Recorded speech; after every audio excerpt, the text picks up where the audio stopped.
Hello kids, welcome to पढ़ाई learning. इस video में हम पढ़ेंगे क्लास 3 हिंदी चैप्टर 11 सच्चा हीरा। तो चलिए शुरू करते हैं। सूर्य अस्त हो रहा था। सब पशु पक्षी अपने अपने ठिकानों की ओर चले जा रहे थे। गांव में कुछ स्त्रियां पानी लेने के लिए कुएं पर आई।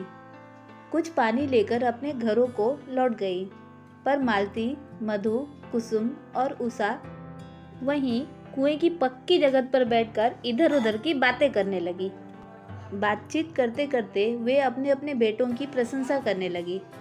सबसे पहले मालती बोली, भगवान सबको मेरे जैसा बेटा दे। मेरा बेटा मुरली लाखों में एक है। उसका कंठ बहुत मधुर है। जब वो गाता है तो कोयल और मैना भी चुप हो जाती है। लोग बड़े चाव से उसका गाना सुनते हैं। मालती की बात सुनकर मधु को लगा कि वह भी अपने बेटे की प्रशंसा करे।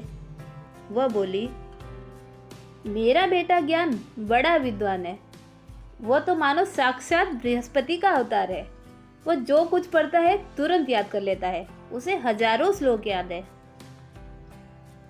यह सब सुनकर कुसुम भला कैसे चुप रहती। उसने अपने बेटे की तारीफ करते हुए बोला, मेरे बेटे सुशील की बराबरी तो कोई नहीं कर सकता।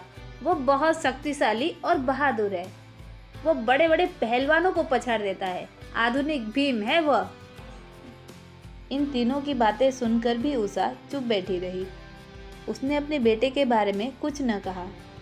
मालती ने उसे टोकते हुए कहा, क्यों बहन, तुम चुप क्यों हो?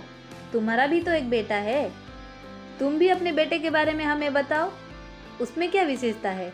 उषा ने सहज भाव से उत्तर दिया, मेरे बेटे में कोई विशेष गुण नहीं है। न वह गंधर्व सा गायक है, न भीम सा बलवान और न ही बृहस्पति सा बुद्धिमान।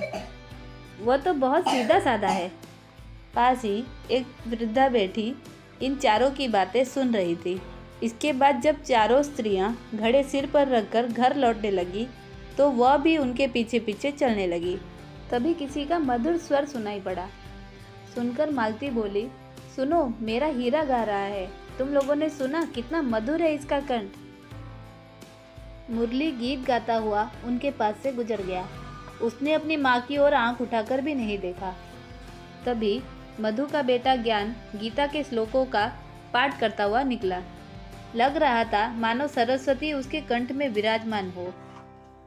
मधु ने प्रसन्न होकर कहा, देखो, यही है मेरी गोद का हीरा।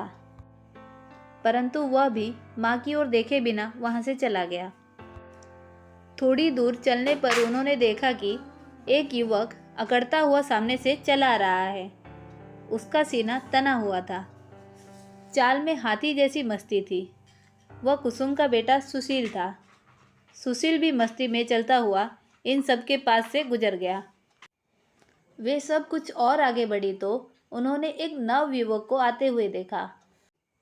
उसने दूर से इन स्त्रियों को सिर पर घड़ा उठाए हुए देखा।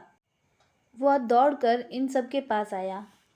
उसने उषा के सिर से घड़ा उतारते हुए कहा, माँ, तुम ये सब काम क्यों करती हो? यह मेरे काम है। तुम चलो, घड़ा मैं ले आऊँगा।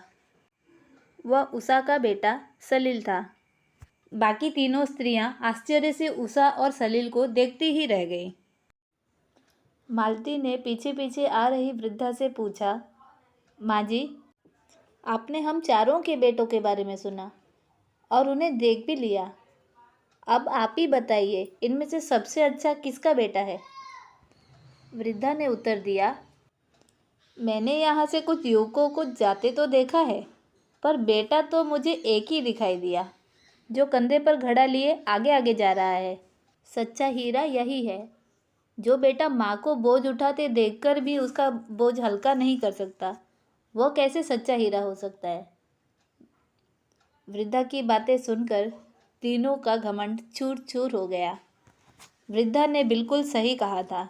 सपूत वही होता है जो माता पिता की सेवा करता है।